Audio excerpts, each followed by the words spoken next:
એક વાત જે છે ભુજમાં પાણી વિતરણની, તો ચૂંટણી પૂર્વે ભુજના લગભગ વિસ્તારોમાં રોજ પાણી આવતો હતો, મોડામાં મોડો એકાંતરે પાણી આવતો હતો.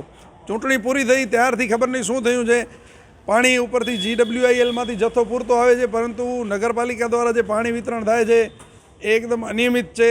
ક્યારેક ક્યારેક જે વોર્ડ નંબર 3 અને 5ની સપ્લાય છે, ભુજ જૂનું ગામતળ જે છે એ ભીડ વિસ્તાર છે, ત્યાંની સપ્લાય બંધ કરી પ્રમુખ સ્વામીનગરને એ વિસ્તારોમાં આપવામાં આવતો હોય છે.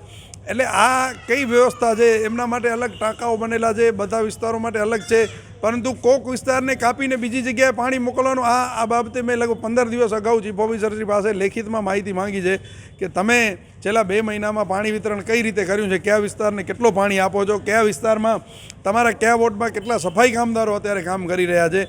એવી અલગ અલગ માહિતી જે નગરપાલિકાના રોજબરોજના વહીવટથી સંકળાયેલી છે, જેનાથી થોડું સત્ય બહાર આવે છે.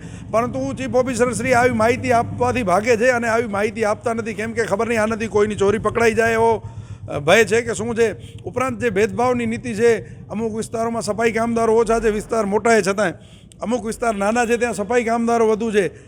અમુક જગ્યાએ પાણી વિતરણ નિયમિત થાય છે, ચીફ ઓફિસર ખુદ જ્યાં રહે છે ત્યાં રોજ પાણી આવે છે, અમુક વિસ્તારોમાં 4 દિવસ પાણી નથી આવતો.